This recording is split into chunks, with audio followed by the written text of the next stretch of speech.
संबित जी की पार्टी के एक युवा तेज तर्रार नेता ने कहा कि आज़ादी लीज पर है 99 साल की।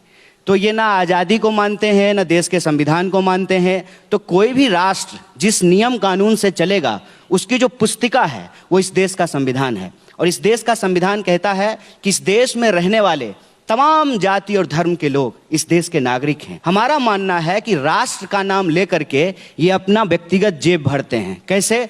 टीवी पे आकर के रोज राष्ट्र राष्ट्र करते हैं, लेकिन अभी इनको आईटीडीसी का चेयरमैन बना दिया गया है। तो इनका राष्ट्रवाद दरअसल व्यक्तिवाद है और इस व्यक्तिवाद से मुझे दिक्कत है। कहते हैं कि यह देश सब लोगों के मिलने से बनेगा, चाहे वो हिंदू हो, मुसलमान हो, सिख हो, ईसाई हो, दलित हो, ब्राह्मण हो, काला हो, गोरा हो, महिला हो, पुरुष हो। इससे देश बनता है, इससे राष्ट्र बनता है और इसकी परिभाषा इस देश के संविधान में है। और उस संविधान से इतर कोई भी व्यक्ति, चाहे वो संबित पात्रा हो या इस देश के प्रधानमंत्री हो, उनके खिलाफ हम डट करके खड़ा होंगे। ये हमको जेल में डाल दें लेकिन सही को सही और गलत को गलत कहेंगे, ये हमारी समझदारी है। तो डॉक्टर है ना सर, मैं बीच में नहीं बोल रहा था। कौन सा कोहिनूर है? इस प्रकार से इनको टूरिज्म डिपार्टमेंट का चेयरमैन बना दिया गया है।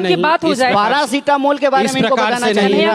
कोरोना का थर्ड वेव आने वाला है। थर्ड वेव, ये डॉक्टर है, एमबीबीएस है, ठीक है। इससे पहले ओएनजीसी का डायरेक्टर बना दिया था। क्या काबिलियत? ऐसा कौन सा आप बता रहे हैं, वो बता रहे हैं, बना दिया गया है। जवाब तो सुनिए, आपने सवाल खड़े किए। नहीं कन्हैया कुमार जी प्लीज, नहीं है चित्रा जी, नीतिगत सवाल है। चित्रा जी ऐसे व्यक्तिगत सवाल का जवाब सवाल टीवी में जाकर के चिल्लाते हैं, हुआ करते हैं और हमको ज्ञान दे रहे हैं कि चिल्ला करके बात। तो शांति बात है, शांति क्या बात है चित्रा जी? इनकी रोजी यही है, ये रोज जाकर के मुर्गा लड़ते हैं इसलिए चेयरमैन बने। ये बोल रहे हैं कि ये व्यक्तिगत टिप्पणी है। ये व्यक्तिगत टिप्पणी नहीं है। आपने कहा नीतिगत है, मैं जवाब सवाल है, ठीक है। आपको चेयरमैन क्यों बनाया गया? जस्ट अ सेकंड, इनका तो रोज शाम का यही काम है। गृह मंत्री इतना निकम्मा है, गृह मंत्री इतना निकम्मा है, 2016 से संबित पात्रा यही बोले जा। गृह मंत्री इतना निकम्मा है कि 2016 से संबित पात्रा बोल रहे हैं वो समझ नहीं रहे। कोविड के दौरान 80,000 में ऑक्सीजन का सिलेंडर बिक रहा था। कुमार जी, सरकार का एक भी हेल्पलाइन काम नहीं कर रहा कुमार जी, और संबित पात्रा अपना डॉक्टरी का डिग्री लेकर के कहां गायब हो गए थे, चिंता नहीं दे रहे थे। सरकार ने पार्लियामेंट में खड़ा होकर के देश के कृषि मंत्री ने कहा कि किसान आंदोलन के दौरान जितने भी लोग मारे गए हैं वो मारे नहीं गए हैं, वो शहीद हुए हैं। और वो कहते हैं कि हमारे पास कोई आंकड़ा नहीं है, इसीलिए हम मुआवजा नहीं दे सकते हैं। ठीक है, देखिए मैं कहता हूं कि बहस को उलझाना नहीं चाहिए। ठीक है साकेत जी, हम ये कभी नहीं कहते हैं कि भारत 1947 में पैदा हुआ है। भारत का इतिहास 5000 सालों का इतिहास है। हम ये नहीं कहते हैं कि 1947 में पैदा हुआ। हम ये कहते हैं कि आज हम जिस नेशन स्टेट में रहते हैं, जिस नेशन स्टेट में रहते हैं, उस नेशन स्टेट की एक बाउंड्री है और उस बाउंड्री के भीतर रहने वाले जो लोग हैं, राष्ट्रवादी आप लेफ्ट में ज्यादा थे, कांग्रेस में ज्यादा हो गए हैं जी। राष्ट्रवादी आप लेफ्ट पार्टी में ज्यादा थे, कांग्रेस में आकर ज्यादा हो गए हैं। देखिए, इस देश के भीतर जितनी भी राजनीतिक दल हैं, हाँ, जो चुनाव लड़ते हैं, वो इस देश के संविधान में आस्था रखते हैं, उसमें भरोसा रखते हैं। चाहे वो लेफ्ट पार्टी हो, कांग्रेस पार्टी हो, बीजेपी हो, हाँ, ज्यादा और कम का सवाल नहीं है। ठीक है, सवाल ये है कि इस बहस को खड़ा करके कौन सी बहस को गुमराह किया जा रहा है, इसको हमको समझना पड़ेगा। हम क्या कह रहे हैं कि भाई भारत माता है हमारी, और भारत की भूमि पे पैदा होने वाला हर इंसान इस देश का नागरिक है। और वो नागरिक जब नौकरियों के बिना भटकता है, जब उसको ऑक्सीजन सिलेंडर नहीं मिलता है, अस्पताल में बेड नहीं मिलता है, किसानों को आत्महत्या करनी पड़ती है, महिलाओं के साथ दुर्व्यवहार होता है, इस देश की जो राष्ट्रीय संपत्ति है उसको सोच के बताइएगा। इस देश की राष्ट्रीय संपत्ति किस राष्ट्रवाद के तहत बेची जा रही है? ठीक है कन्हैया जी, आप जवाब ले लेते हैं। ठीक है चित्रा जी, यहाँ बीजेपी का कोई औचित्य है या आज तक कोई इन दोनों का अगर प्रोपेगेंडा कराना था तो बीजेपी को क्यों बुलाया था? ठीक है, आप बोलिए ना, साकेत जी ने शांति से आप सुन लीजिए की ओर से बोलिए। सर एक सेकंड कन्हैया जी प्लीज एक सेकंड अरुण पुरी जी, मैं आपसे रिक्वेस्ट करता हूँ, ये नहीं इस प्रकार से डिबेट नहीं। कलीपुरी जी आप बैठी हैं सामने, ये गलत फैक्ट बोल रहे हैं। कलीपुरी जी आप सामने बैठी हैं, I request you, this is not the way of debate, this is not the way of debate. Kalli Purie ji, ये बीजेपी की तरफ से मैं रिक्वेस्ट कर रहा हूँ, बहुत हम्बली रिक्वेस्ट कर रहा हूँ। बिल्कुल मैं मालिक को ही कहूंगा, आप मालिक को धमकाने का रिक्वेस्ट कर रहा हूँ। एक सेकंड जी प्लीज आराम से। राहुल गांधी कब डिबेट में? अच्छा एक सेकंड मैं करेक्ट करूंगी ना, मैं बैठी हुई हूँ, आप यहाँ पर फैक्ट मत कीजिए ना कन्हैया। ठीक है, एक सेकंड आराम से प्लीज। सबसे पहली बात तो ये है कि जब हम कहते हैं कि ये देश हमारा है, हम इस देश के नागरिक हैं, भारत माता की जय कहना चाहिए। तो भारत माता के जो बच्चे हैं, 45 साल में देश में सबसे ज़्यादा बेरोजगारी है। रोज रसोई गैस की कीमत बढ़ रही है, पेट्रोल और डीजल का दाम लगातार बढ़ रहा है।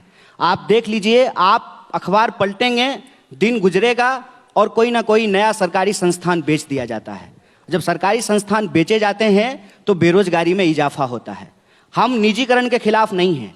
मेरा ये कहना है कि इस देश में जब सरकारी संस्थान नहीं होंगे तो निजीकरण भी इफिशिएंटली वर्क नहीं कर पाएगा। हमारा ये अनुभव है कि सरकारी स्कूल होता है तो जो एक बड़ी आबादी है जो निजी स्कूलों में फीस नहीं दे सकता है, उसके बच्चे सरकारी स्कूल में पढ़ते हैं। जो फीस दे सकते हैं उनके बच्चे प्राइवेट स्कूल में पढ़ते हैं। सरकारी बैंक होता है तो इफिशिएंटली प्राइवेट बैंक काम करता है। आज बैंकों को बेचने की तैयारी की जा रही है, LIC बेचा जा रहा है। ये जो राष्ट्रवाद के नाम पे राष्ट्रीय संपत्ति की बिकवाली हो रही है, हम उसका विरोध कर रहे हैं। इन सवालों का जवाब देने की बजाय ये क्या करते हैं, बोको हरम करते हैं। कौन कह रहा है कि आप बोको हरम हैं?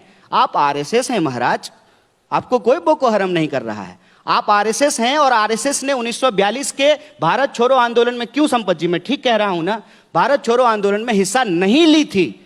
ये इतिहास में गलत बोल रहा हूं या सही है मुझे ठीक कीजिएगा।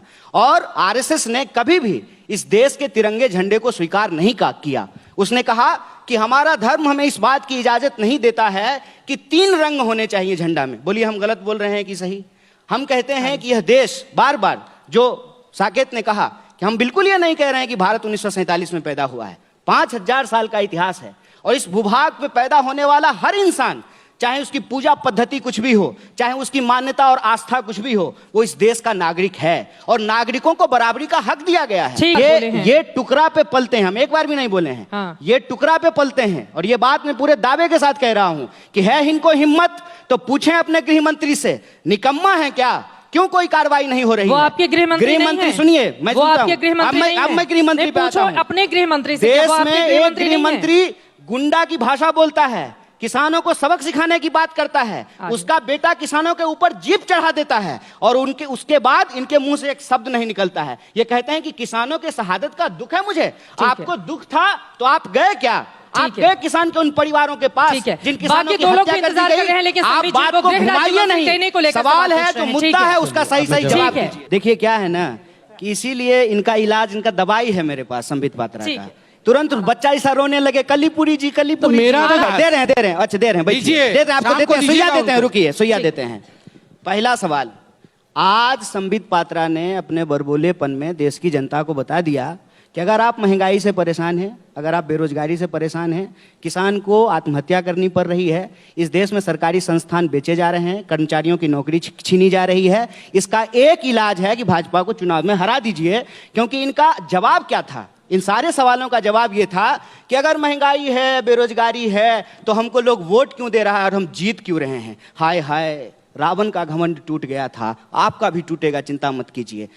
देश की जनता से इस बड़े मंच से मैं अपील करना चाहता हूं कि भाजपा की एक दवाई, चुनाव में इनको हार की घुट्टी पिलाई जाए, ये तुरंत ठीक हो जाएंगे। दूसरी बात, ये बार बार कांग्रेस के किसी नेता ने क्या किताब लिखा है उस पर बात करते रहते हैं। पार्लियामेंट में कहते हैं कि बहस नहीं हो रही है। पार्लियामेंट में जब किसान बिल लाया गया था, बहस हुई थी क्या? किसान बिल जब वापस किया गया है, बहस हुई क्या? क्या ये सत्ताधारी लोग किसी को भी बहस करने की इजाजत देते हैं क्या? मैं बार बार कहता हूं कि जब इस कार्यक्रम का नाम रखा गया है एजेंडा आज तक, तो इस देश का एजेंडा आज क्या है? उस सवाल का जवाब नहीं दिया जा रहा है। रेलवे की ग्रुप डी की भर्तियां 3 साल से नहीं हुई है। बैंकिंग में बहाली बंद कर दिया गया है। NTPC में बहाली नहीं हो रही है। आपके जो रिपोर्टर हैं चित्रा जी, आप भी बुलेट लेकर के घूमते हैं, देखिए नौजवानों की आज हालत क्या है। 7 साल से खिचड़ी खा रहा है, कोई बहाली नहीं मिल रही है। और इन्होंने तो एक सीधा मर्ज का इलाज निकाला है, ना रहेगा बांस, ना बजेगी बांसुरी, ना रहेगा सरकारी संस्थान, ना देनी पड़ेगी सरकारी नौकरी। मैं कहता हूं कि आज के समय में इस देश के आम आवाम को सीधे तौर पर यह सोचना पड़ेगा कि राष्ट्र का नाम लेकर के, भगवान का नाम लेकर के, मंदिर मस्जिद करके इस देश के जो बुनियादी सवाल हैं उसको गुमराह किया जा रहा है। विकल्प कौन और होगा? इस देश का बीजेपी का विकल्प कौन होगा? बार-बार इतना गिना रहे हैं उसकी कमियां। जनता ही तो वोट कर रही है इनको। हाँ, वो ये यही तो मैं जनता से अपील कर रहा हूं कि इनका एक ही इलाज है, इनको चुनाव में हराइए, ये आपके सारे डिमांड को मान लेंगे।